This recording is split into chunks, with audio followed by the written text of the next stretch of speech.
Are you ready to learn ChatGPT and AI tools so that you can work smarter, not harder? And are you ready to stop saying things like, that's for tech people, or I wouldn't even know where to begin? If that's you, then this video is for you. Today, I'll walk you through the basics step by step, and you'll be amazed at how fast you pick it up, even if you've never used AI for your business. If we haven't met yet, I'm Tanya from Nomadic Income, where I help experienced entrepreneurs and professionals build online businesses that they can run from anywhere in the world. In fact, I'm joining you today from the Rio Dulce in Guatemala. This is the first in a 10-part series, ChatGPT Smart Start, using AI to automate your business and make more money. This is where we will discover how to use AI to automate our business tasks. And in this first episode, I will show you how to sign up for a free account and log into ChatGPT, understand what you're looking at once you're inside, write your very first prompt, and set up your account the smart way. Plus, stick around to the end for my tips on how to train ChatGPT to sound just like you, not just a generic copy. So let's get started. The first thing you need to do is sign up and get logged in. So let's go to chatgpt.com. If you don't have an account, click on sign up, and then you can use your Google login, your Microsoft login, or an Apple login to get started. Since I already have an account, I am going to simply log in. Once you are logged into ChatGPT, you'll land on what is called the ChatGPT dashboard. So let's just talk a little bit about what we have in front of us so that you understand the layout. Here in the center, this is where you're going to start any new chat. And underneath it, you have the ability to add photos or files. On yours, it may have a paperclip here if you're using the free version. Under tools, this is where you have create an image, search the web, write code, run deep research.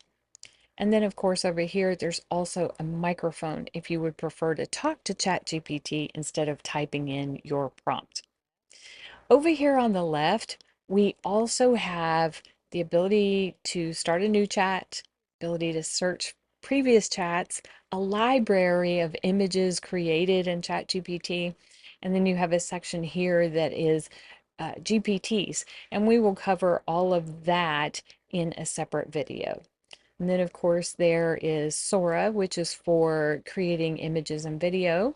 There are projects here, and this is where I've grouped together specific chats that I've had with ChatGPT, and then I've put all of those specific chats into folders. And then, of course, there is a list down that side of all of your previous chats.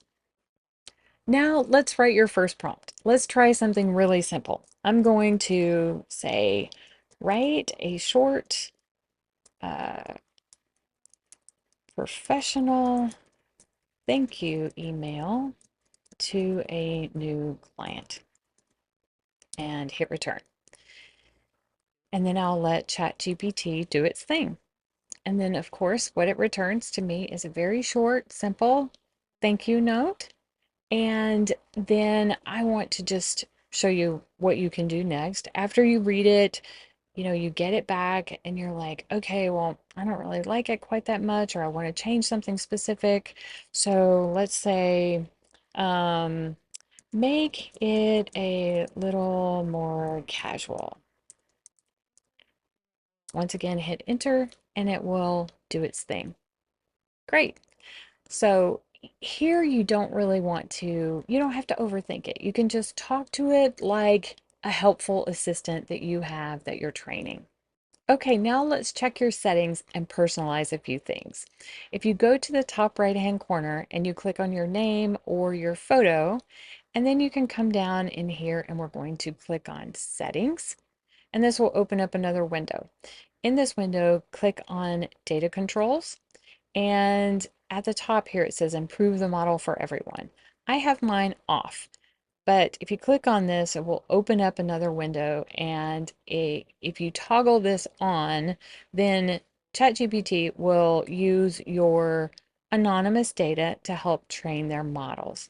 I just have this turned off for myself. Under personalization is another area where you can add custom instructions for ChatGPT. So if you go under custom instructions, you will open up another window, and this window will allow you to add lots of information in here about what you want ChatGPT to call you, what you do for a living, what traits ChatGPT should have, and anything else that you want ChatGPT to remember about you. And then, of course, you can toggle this button on at the bottom that says Enable for new chats. Now, back to the promise tip that I mentioned earlier. Since ChatGPT is great at helping us get past the blank screen, we need to help it learn our writing voice. You want it to start sounding more like you when it writes, and it's totally possible. Here's what I want you to do. First, start a new chat and then click on the plus sign or the paperclip, whichever one is there for you, and upload 2 or 3 writing samples. It could be an article, it could be a blog post, an email, or anything else that highlights your writing voice.